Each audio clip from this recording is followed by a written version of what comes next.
You have to take your picture with it.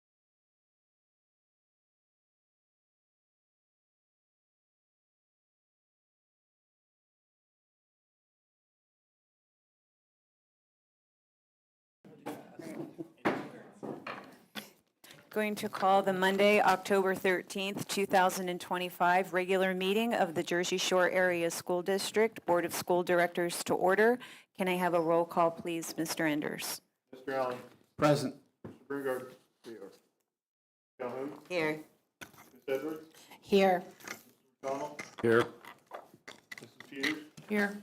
Mr. Furman. Here. Thomas. Here. Mrs. Stemler. Here. All 9 members present. Thank you. Next, we will have the Pledge of Allegiance. Dr. Ulmer. I'm going to recognize Mr. Jean to introduce our student.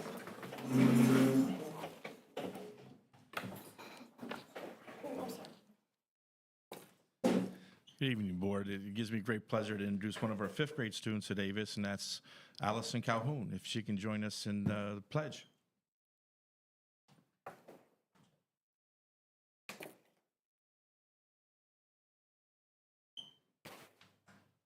Pledge allegiance to the flag of the United States of America and to the republic for which it stands, one nation, under God, indivisible, with liberty and justice for all.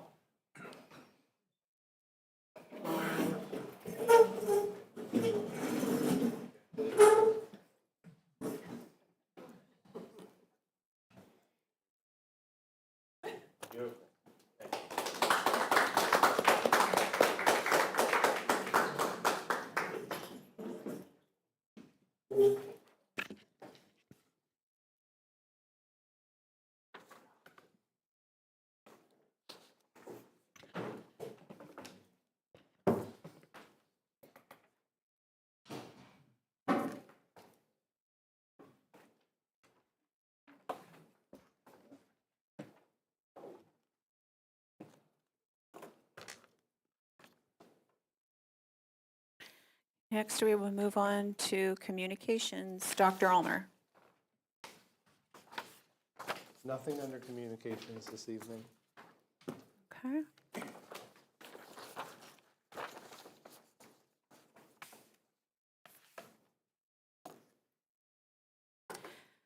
Under the President's report, we had an executive session prior to tonight's meeting to discuss contracts and personnel. And at this time, I just wanted to take a few minutes to recognize the passing of Lieutenant Colonel Merle Schweitzer, who served here on the Jersey Shore Area School Board as a school director from Region 1 from 2015 to 2019. Mr. Schweitzer had a huge heart for the children of this district and was very faithful to serve and advocate for his community, and well as for his country. His decorated career in the Marines speaks for itself. Our thoughts and prayers go out to his family, and he will be greatly missed in this community. And I know a few other board members had also asked to say a few words. Mrs. Thomas? I would like to take a moment and honor a past board member and friend who passed away about a week ago, Lieutenant Colonel Merle A. Schweitzer, Jr., United States Marine Corps. Merle was born and raised in Jersey Shore area, graduating in 1953, of which I was only 1 year old at the time. He went to college where he was a known track star. Following college, he went into the Marines, and after leaving the Marines, became State College School District Director of Physical Plant. His wife, Helen, died young, and Merle became the father and mother to his 7 children. During his time on the school board, he was chairman of the Building and Grounds Committee and enjoyed going around with Mark Wall to continue to check out all the facilities in the district and tell us they would last forever as long as we maintained them. The students were his top priority, and he spent many hours researching student issues. He loved to tell you about his escapades in his life and would talk to anyone that would listen. Merle was a true patriot and loved life. He would be available to anyone in need. Thank you for your service to the school district and community. He will be missed. Very nice. Mrs. Calhoun? Those are both very beautiful memories for him. Thank you for those, and that's really hard to follow. I just want to say thank you to everyone that came out to support his family at the viewing and at the funeral. I did attend on Friday evening, and I did see a lot of familiar faces from the community as well as the school district. So I was very, very happy for that.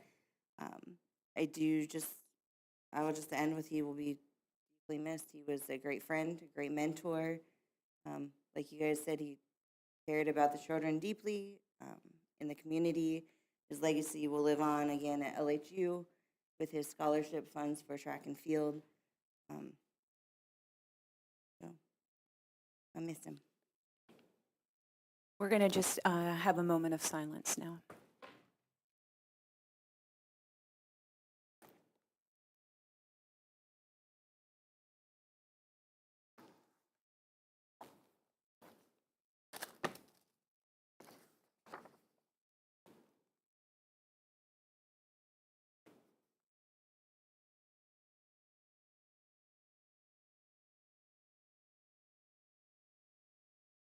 Great, thank you.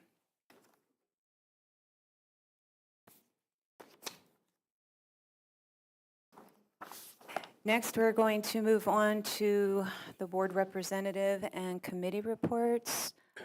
Typically, I start with you, Jesse. Do you have one for this evening? I yield my time. Okay. Mrs. Thomas?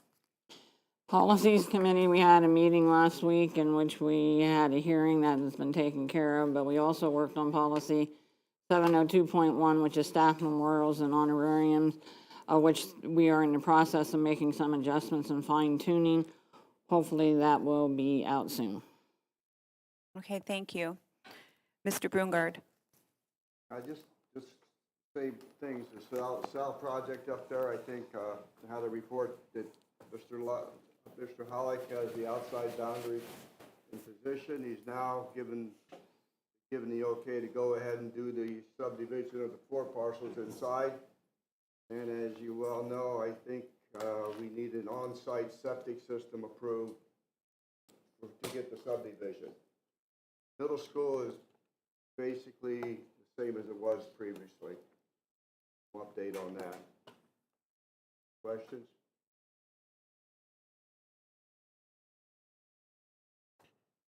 All right, thank you, Mr. Brungard. Next, we will have the student representative report, and just want to welcome Kai Allen here this evening as the junior representative. So if you have a report, please go ahead and take the microphone.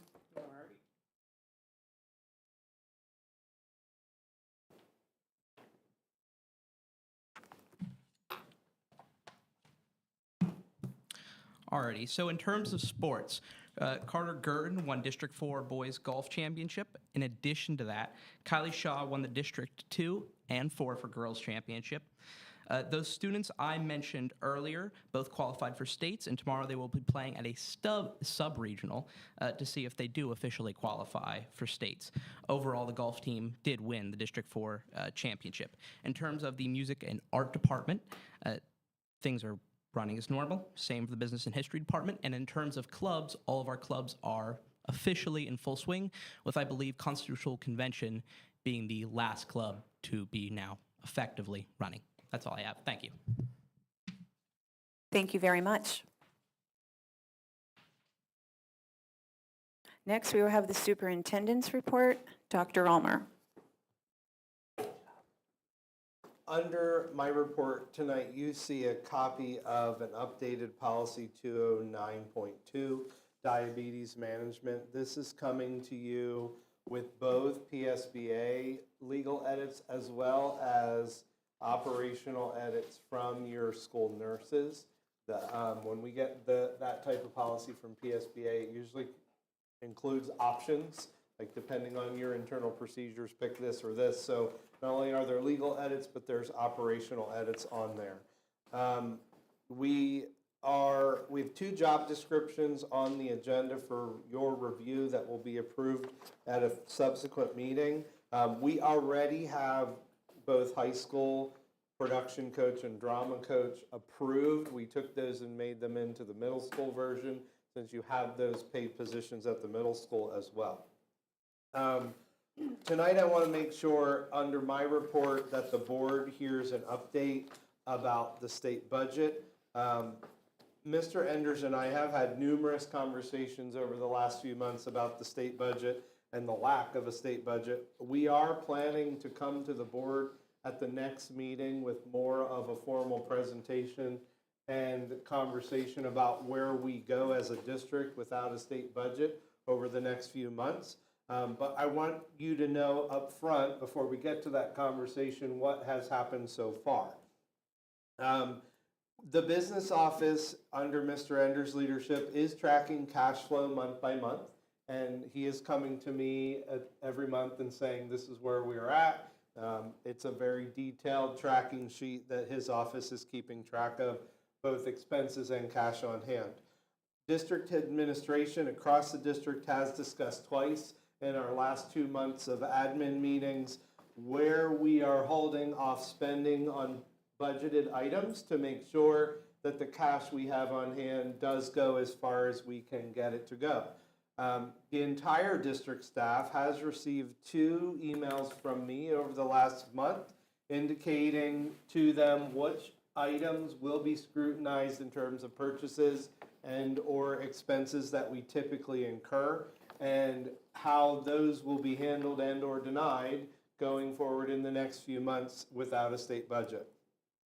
I have been involved in conversations, so has Mr. Enders, with both business managers and superintendents across the region about how individual districts are handling the lack of a state budget, so that we are sure that we're thinking of all the things that we could be doing to hold that off. Remember that I did tell you about a month ago that because we don't have the state budget, Mr. Enders is actively not reinvesting cash on hand. So you are in a situation where it is costing the district money to not have a state budget, because you are not seeing the benefit of investing your cash on hand. The other issue that you need to understand is we now don't have a federal budget. So as of October 1, you now have a complicating factor of no federal funds coming our way. As a district, I want to be clear, you're not receiving state funds and you're now not receiving federal funds. This means that you are operating programs that in the past have been state funded and federal funded. They're now on local dollars until those funds come back to you. Please use your voice. I have said to staff internally in both of my emails that I encourage them to advocate to their elected officials. We are now in month 4 without a state budget.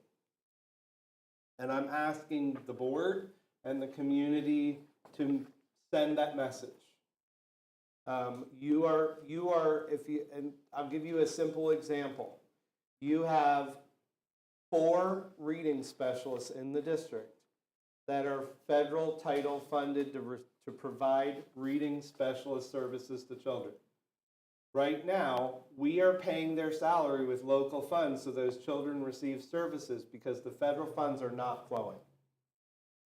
So the complicating factors of what Mr. Enders has faced in determining cash flow are growing without a state budget and now without a federal budget.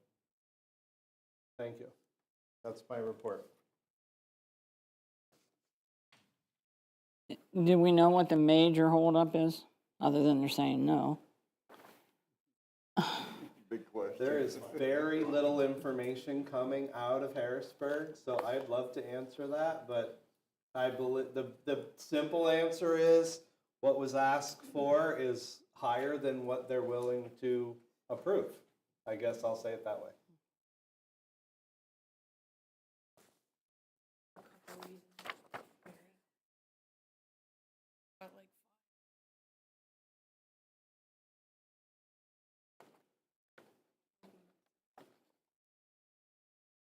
I can say it. I actually did contact my representative And the main problems, number one, spend amount, spending in significant excess of what the anticipated revenue is for the year.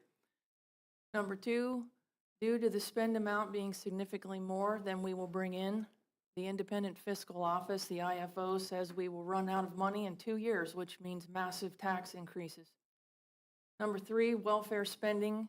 The governor's asking for $2 billion more in this budget compared to previous years. Number four, public transit bailouts. Number five, legalization of marijuana. And number six, taxing of skill games.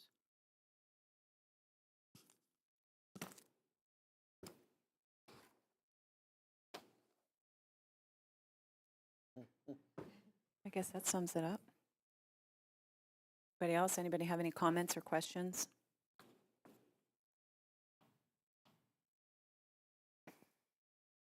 Okay.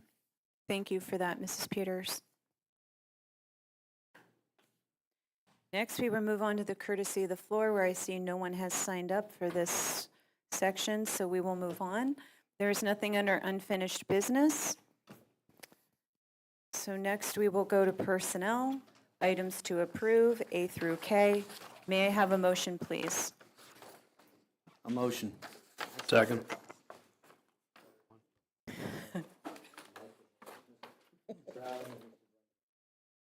Any questions or concerns?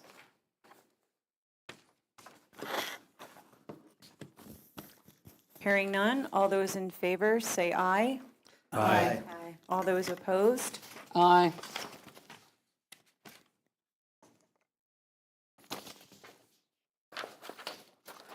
Motion passes.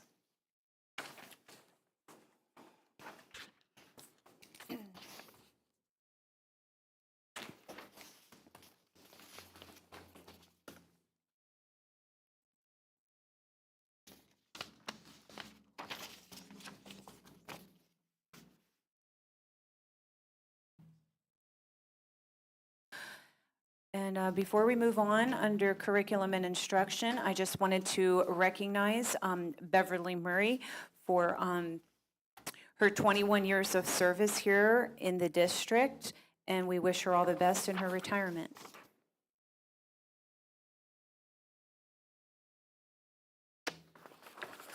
Moving on to curriculum and instruction, items to approve, letter A. Motion. Second. Any questions or concerns?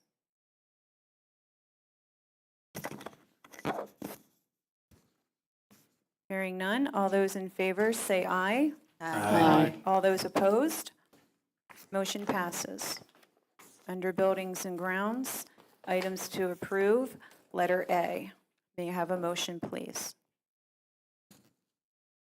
Motion. Second. Somebody pick. All right. Any questions or concerns?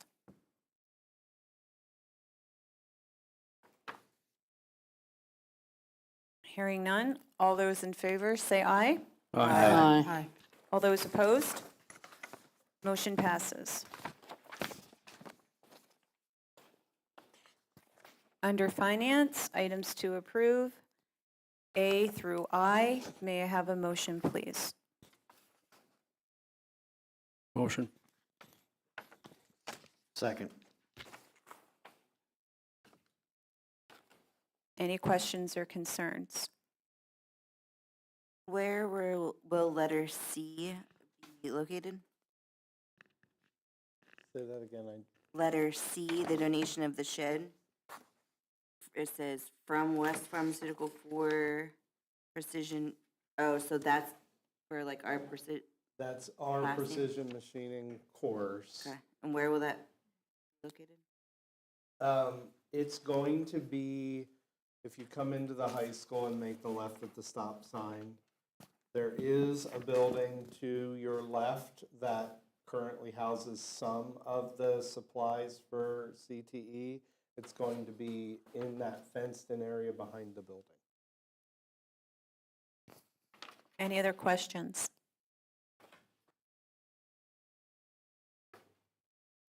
Okay, hearing none. All those in favor, say aye. Aye. All those opposed? Motion passes.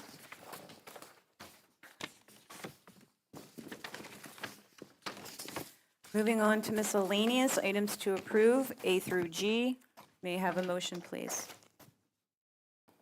Motion.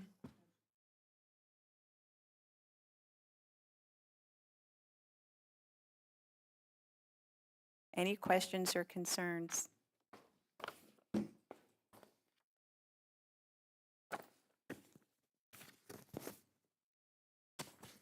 Hearing none. All those in favor, say aye. Aye. All those opposed? Motion passes. Next, we will have courtesy of the floor.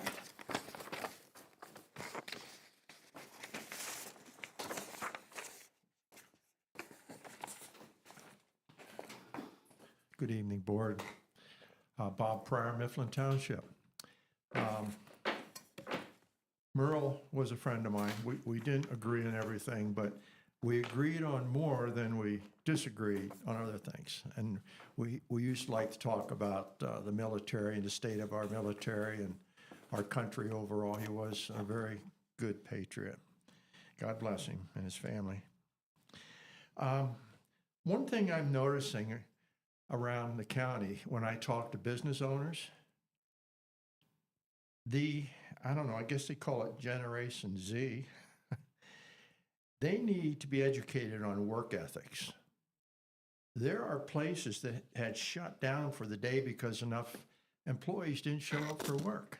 They called in, they said, well, I don't feel like working the day.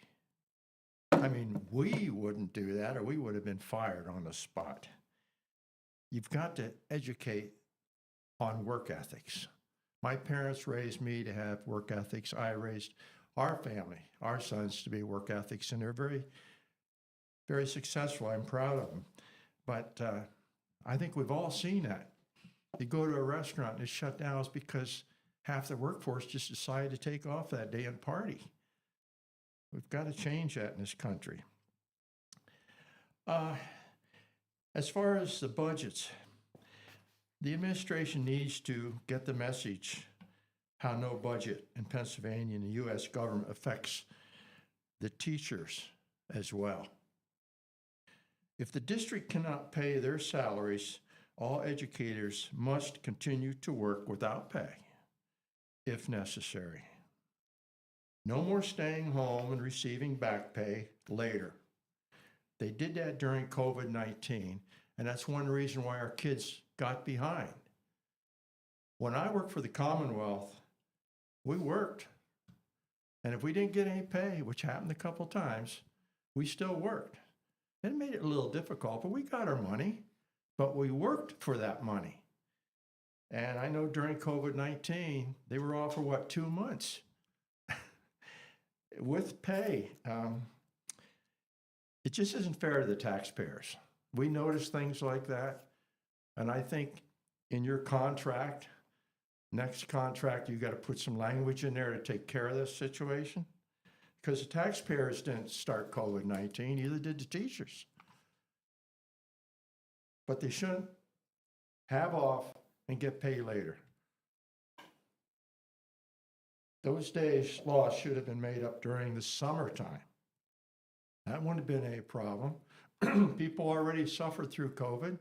Okay, so maybe you got to change your vacation days, but keep the kids in school until they get those required number of days. That's all I'm asking. Common sense. Thank you. Thank you, Mr. Pryor.